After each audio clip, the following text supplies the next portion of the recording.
सभी को अपने जीवन में कभी ना कभी निराशा मिलती है, असफलता मिलती है और अधिकतर लोग इसके पश्चात भाग्य का रोना लेकर बैठ जाते हैं। कुछ कहते हैं कि जिस स्थान पर मैं हूं उससे कई ऊंचे स्थान पर होने के योग्य था, परंतु नहीं जा पाया। किसी को पीड़ा है कि उसे जो मिलना चाहिए था वो उसे नहीं मिला। भाग्य ही बुरा था। भाग्य क्या होता है? भाग्य वन में खिला पुष्प देवताओं को चढ़ाया जाएगा, या किसी सुंदरी की वेणी में वो सजेगा, या फिर उसे कुचलकर उत्पाद बना दिया जाएगा। ये सब एक पुष्प के नियंत्रण में नहीं होता, परंतु जब तक उस पुष्प का अस्तित्व है, सुगंध बिखेरना उसके वश में अवश्य है। परंतु भाग्य हमारे वश में नहीं, और जो हमारे वश में नहीं उसके लिए दुखी होने से क्या होगा?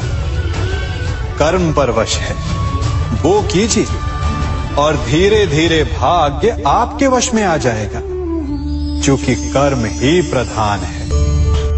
कभी आप ब्रह्म मुहूर्त में जगे हैं? जगकर देखिए, संध्या होने के पश्चात जब रात्रि का अंधकार सारे संसार को धीरे धीरे अपने अंधकार में निगलने लगता है, तो यही अंधकार ब्रह्म मुहूर्त में भोर होने से ठीक पूर्व तनिक अधिक काला हो जाता है।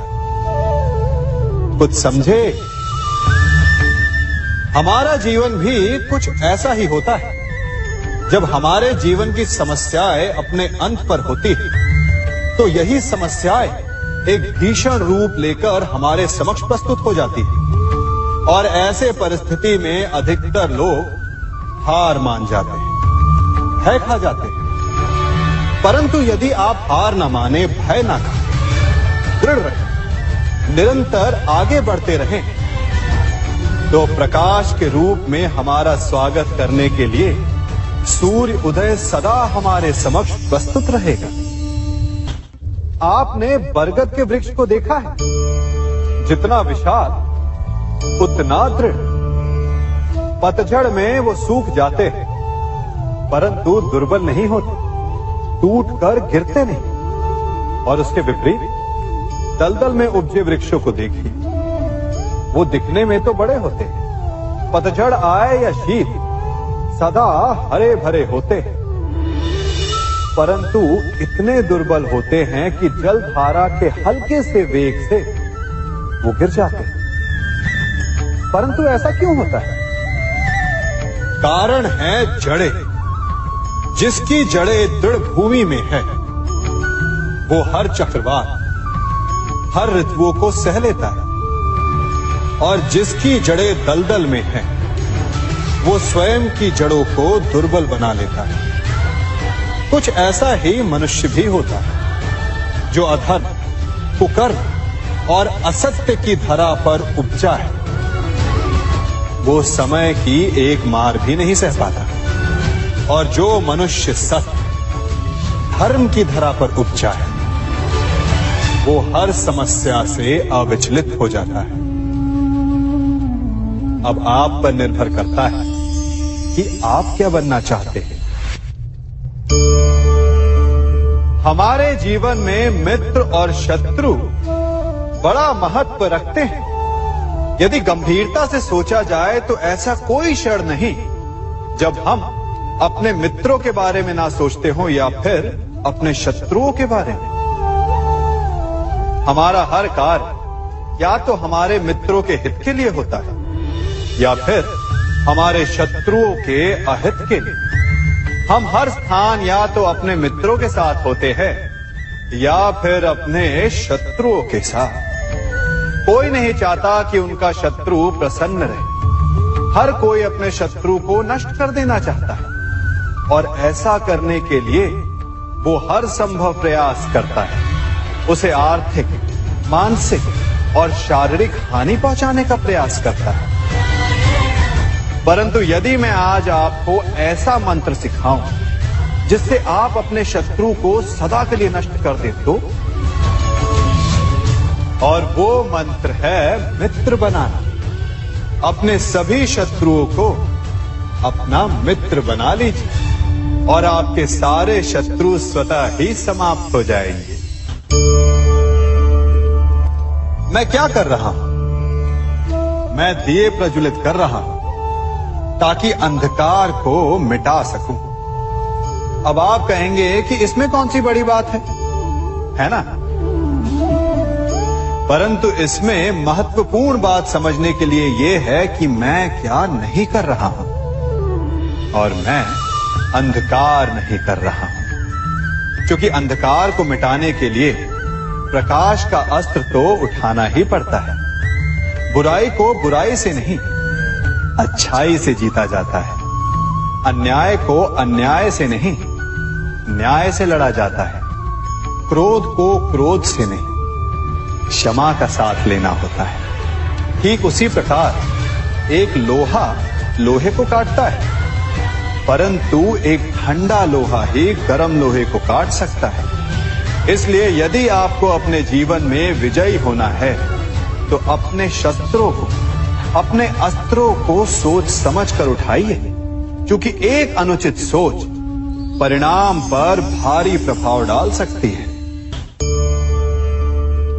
आप सब सोच रहे होंगे कि ये क्या मैं करने लगा? मैं इस पौधे को जड़ से उखाड़ रहा हूं। आश्चर्य हो रहा है ना कि एक पौधे को उखाड़ना या काटना ना केवल एक अपराध है अपितु पाप भी है। तो फिर मुझे ऐसा करने की क्या आवश्यकता पड़ गई? क्योंकि कई बार विनाश ही सृजन तक पहुंचाता है। यदि नया भवन बनाना हो तो पुराने भवन को गिराना पड़ता है। व्यवस्था को परिवर्तित करने के लिए क्रांति लानी पड़ती है। और उसी प्रकार यदि किसी वृक्ष या किसी पौधे की जड़ों में घुन लग जाए या उसका मूल सड़ जाए तो उसे जड़ से उखाड़ देना ही श्रेयस्कर होता है, ताकि उस स्थल पर नए पौधे उपज सके। युद्ध करना पर्याय नहीं, परंतु कभी कभी शांति के लिए युद्ध करना आवश्यक हो जाता है। संसार में सबसे श्रेष्ठ क्या है? फूल या कांटे, प्रेम या घृणा, संपन्नता या दरिद्रता, मित्र या शत्रु? बताइए। अब आप भी कहेंगे कि भला ये कोई पूछने की बात हुई? अवश्य, फूल, प्रेम, संपन्नता और मित्र ही श्रेष्ठ है। परंतु क्या आपने अपने जीवन में कभी सोचा है कि हर एक भाव, हर एक वस्तु, हर एक घटना का एक गुण धर्म होता है? त्वचा पर जलन करने वाले फूलों से अधिक श्रेष्ठ वो कांटे हैं जिनसे आप अपने घर की बाढ़ बनाते हैं ताकि वन्य पशु आपके भीतर ना आ सके। वो प्रेम श्रेष्ठ नहीं जो आपको अंधा, लोभी, पक्षपाती बनाता। वो घृणा श्रेष्ठ है जो आपको नया मार्ग दिखाता।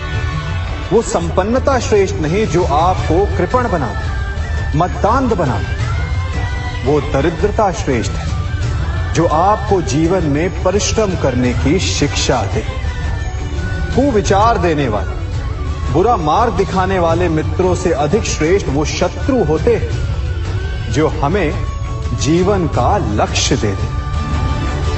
इसलिए अपने जीवन में हर वस्तु, हर भाव, हर घटना के गुण धर्म को पहचानिए और उसके पश्चात अपना चयन कीजिए। स्वर्ण, हम सभी को अपने जीवन में स्वर्ण से कभी ना कभी कुछ ना कुछ थोड़ा या अधिक मोह होता ही है ना? परंतु क्या आपने कभी सोचा कि स्वर्ण को प्राप्त कैसे किया जाता है? जब भूमिगत खदानों से स्वर्ण को निकाला जाता है तब वो एक पाषाण की भांति होता है। ऐसा पाषाण जिससे आप किसी को भी मार सकते हैं, परंतु उसे आभूषण के रूप में स्वयं के शरीर पर धारण नहीं कर सकते। यदि उसे आभूषण बनाना है तो उसे लंबी यात्राएं करनी होती है। उस पाषाण को पिघलना होता है। सोनार के हथौड़ी की अनेकों चोटें खानी पड़ती है। फिर काट छाट और उसके पश्चात जाकर वो ऐसा आभूषण बनता है जो हमें वर्षों तक, सदियों तक लुभाता रहता है। इसलिए यदि आपको समय पर विजय पानी है तो स्वयं के निर्माण पर समय देना होगा।